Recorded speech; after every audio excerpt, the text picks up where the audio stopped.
Le diabète sucré, aussi appelé le diabète mellitus, est aussi fréquent chez le chien que chez le chat. Et en fait, c'est une défaillance des mécanismes de régulation de la glycémie, donc des systèmes qui vont maintenir le taux de sucre dans le sang, ce qui nous amène éventuellement à une hyperglycémie, donc à un taux de sucre trop élevé dans le sang.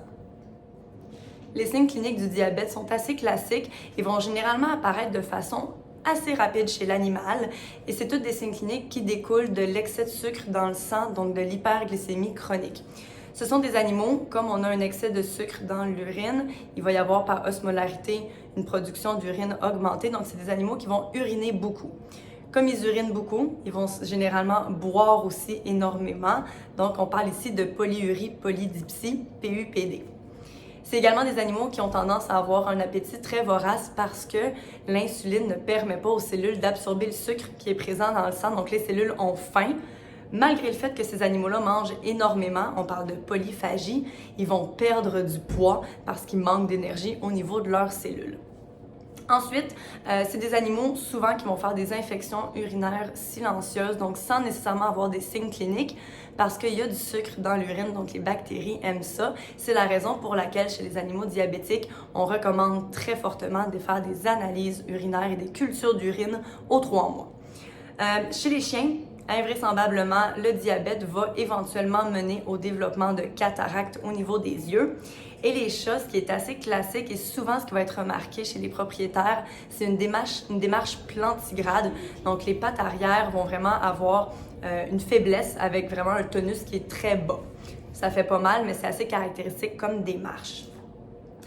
Peu importe que ce soit un chien ou un chat, éventuellement, si on n'adresse pas le diabète et qu'on le laisse aller, un diabète pas contrôlé va amener à une intoxication dans le sang de corps cétoniques. Donc, les corps cétoniques, ce sont des toxines qui vont éventuellement amener l'animal en DKA, donc en diabète kéto-acidosique. À ce moment-là, c'est des animaux qui très rapidement vont se dégrader, présenter de l'abattement, de l'anorexie, des vomissements, de la déshydratation. Et ça, il s'agit vraiment d'une urgence médicale rapide. Donc, un animal en DKA doit être rapidement transféré en centre d'urgence pour avoir des soins très rapides. Le traitement du diabète passe par l'administration d'injections d'insuline matin et soir. C'est une maladie qui demande vraiment d'être très rigoureux dans le traitement, donc on veut vraiment avoir nos injections de façon fixe aux 12 heures et ces injections d'insuline-là doivent être associées au repas avec des nourritures qui sont vraiment spécialement conçues pour le diabète et le suivi de ces patients-là est extrêmement important pour s'assurer de traiter adéquatement les animaux. Donc, à voir avec votre vétérinaire, mais il y a des courbes de glycémie qui doivent être faites sur une base régulière pour s'assurer qu'on traite correctement l'animal. Et également, on veut faire des suivis au niveau de l'urine, s'assurer qu'on n'a pas d'infection urinaire silencieuse. Quand on traite un animal pour du diabète et qu'on lui injecte de l'insuline, il existe toujours un risque d'hypoglycémie, donc de diminution du taux de sucre dans le sang, particulièrement quand on est en début de traitement pour trouver notre dose de maintien. Alors, c'est important de connaître les signes cliniques de l'hypoglycémie et d'être en mesure d'y répondre. Donc, quand on a un animal diabétique à la maison, on veut toujours avoir un petit pot de sirop de maïs à portée de main.